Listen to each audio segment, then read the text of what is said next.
Good morning बंधुरा मडेस्ट मामाते आबारो एक नतून ब्लग भिडियो निये आमी हाजिर हो गेছি। এখন বাজে বেলা একটা আর এই একটার সময় আমরা সবাই সাজুগুজু করে বেরিয়ে পড়েছি একটা বিশেষ জায়গায় যাব। ফার্স্টেই তোমাদেরকে জানিয়ে রাখি আজকে আমরা কোথায় যাচ্ছি।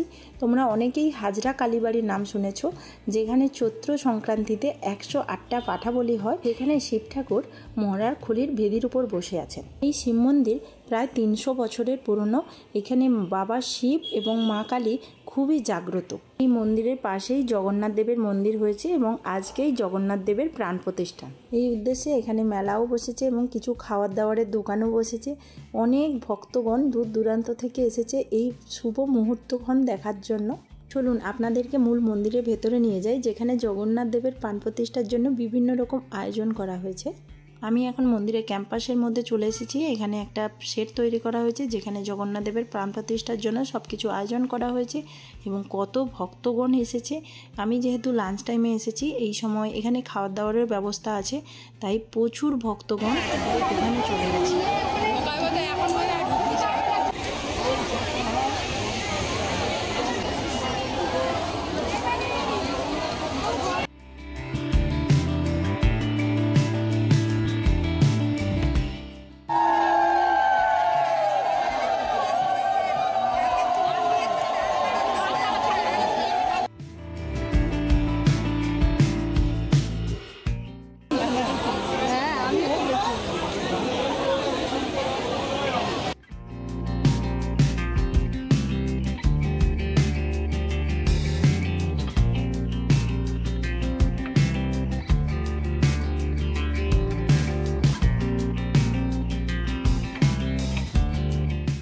এই হলো জগন্নাথ দেবের মূল মন্দির, যেখানে শিল্পীরা নিখুঁত দক্ষতার সহিত এত সুন্দর কারুকার্য দিয়ে মন্দির ফুটিয়ে তুলেছে যে আমরা এক মুহূর্ত দেখলে দু চোখ জুড়িয়ে যাবে। চলুন এবার মূল মন্দিরের ভেতরে প্রবেশ করা যাক।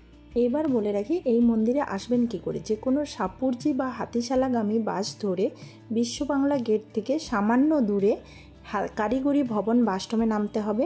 এটা হাজরা কালীতলা নামেও পরিচিত এই বাস স্টপটা। এখানে নেমে পায়ে হেঁটে রাস্তা থেকে বড়জোর 1 থেকে 2 মিনিট একদম মেন রাস্তার গায়েই মন্দিরটি অবস্থিত। আমার এই ভিডিওর ডেসক্রিপশান বক্সে এই মন্দিরের গুগল লোকেশান দেওয়া আছে, চাইলে আপনারা দেখে নিতে পারেন।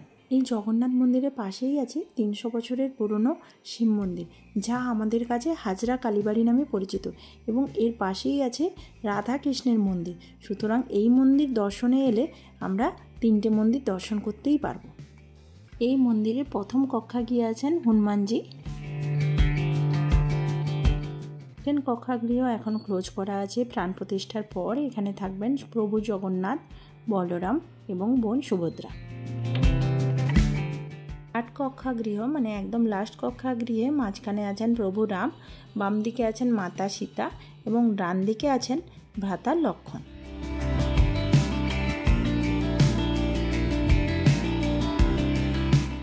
এবং পুরো মন্দিরটা অন্যান্য দেবদেবী এবং ভিন্ন অন্যান্য কারুকার্য দিয়ে সুন্দরভাবে ফুটিয়ে তোলা হয়েছে।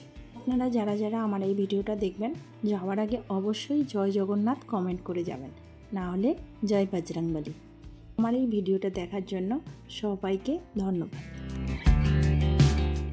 এই মন্দিরে বেশ কিছুক্ষণ সময় কাটিয়ে আমরা চলে যাব পাশেই 300 বছরের পুরনো হাজরা কালীবাড়ি শিব মন্দিরে। চৈত্র সংক্রান্তির সময় এই মন্দিরে বিশাল জাঁকজমক করে পুজো হয় এবং এখানে 108টা পাঁঠা বলিও হয়। ওকে বন্ধুরা, আমার এই ভিডিওটা এখানেই সমাপ্ত করলাম। ভিডিওটা কেমন লেগেছে অবশ্যই কমেন্ট করে জানিও। ভালো লাগলে একটা লাইক করো আর চ্যানেলটা সাবস্ক্রাইব করে পাশে থেকো।